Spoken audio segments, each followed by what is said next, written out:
Cinderella. This story begins with a promise, a quiet promise, made at the end of a life, the kind of promise that isn't spoken often, but is never meant to be forgotten. There was once a young girl whose mother fell ill. As her strength faded, she called her daughter close. "Be good," she whispered, "and always remember, I will watch over you." And not long after, she was gone. The girl was left with her father, and for a time, life remained quiet, until one day he brought home a new wife, and with her came her two daughters, Anastasia and Drizella. They were beautiful to look at, but they were very unkind. From the moment they arrived, everything changed.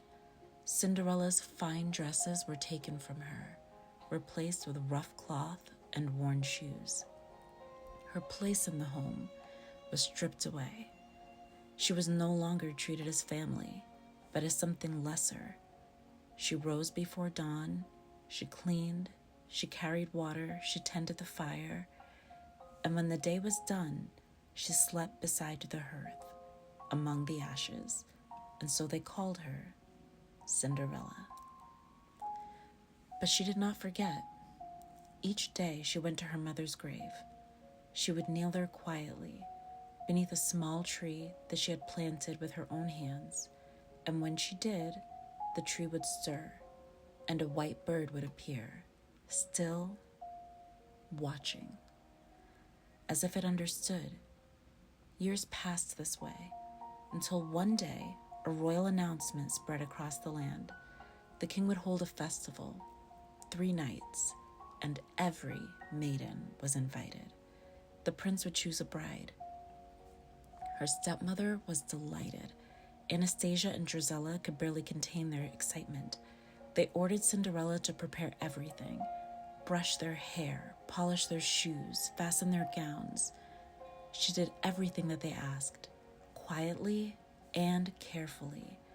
And once they were ready, she spoke. "May I come as well?" And they laughed. "If you can complete this task," her stepmother said, "then perhaps." She poured lentils into the ashes. "Separate them, and you may go." Cinderella went to the grave and called softly. The white bird came, and with it, others. Together, they gathered every lentil, quickly, effortlessly. Cinderella returned, but her stepmother only shook her head. "No," she said, "you're not fit to be seen." That night, Cinderella returned once more to the home and whispered her wish.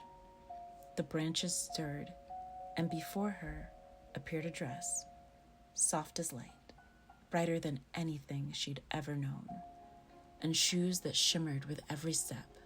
She put them on, and for the first time, she saw herself differently. At the festival, no one recognized her, but everyone noticed her. The prince saw her immediately and did not look away.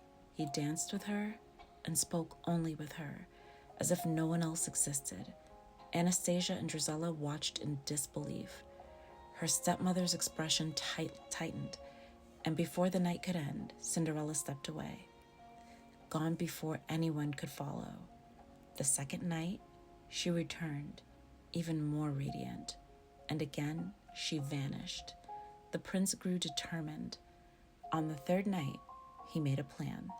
He covered the steps with pitch, like a tar. And when Cinderella fled, one of her shoes remained behind.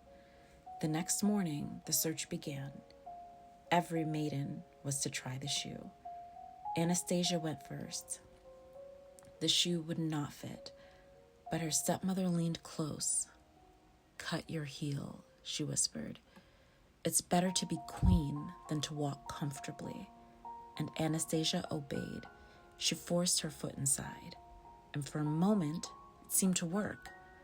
The prince lifted her onto his horse, and they began to ride away. But as they passed the tree, the white birds cried out.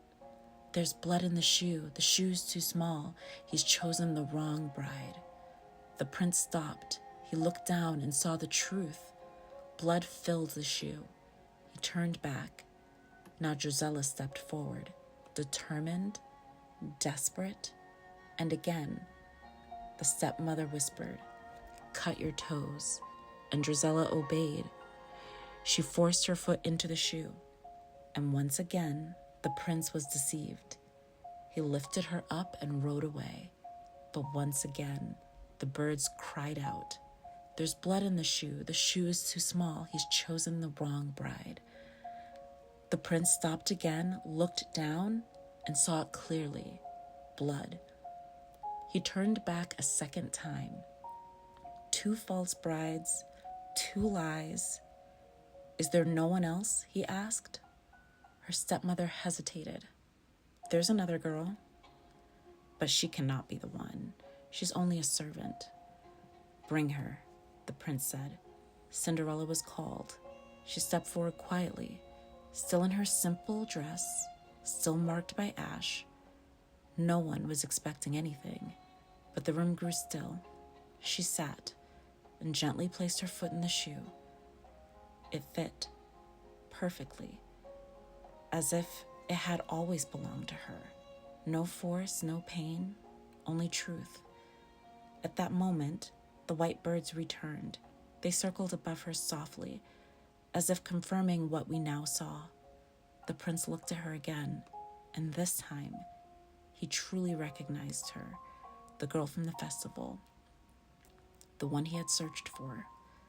He took her hand and helped her to her feet. "You are the one," he said. And without hesitation, the prince chose her. He took her with him, and in time, she became his bride. No disguise, no uncertainty, only truth. Anastasia and Drizella came as well, dressed finely, speaking gently, as if kindness could be learned in a moment, as if the past could be forgotten. But some things leave their mark. As they walked beside her toward the church, the white birds returned, not quietly this time. They struck without hesitation, and when it was over, each had lost an eye, a reminder of what they had done and what they had chosen to become. Cinderella said nothing. She did not turn away. She did not look back. She simply continued forward, and from that day on, she lived a different life.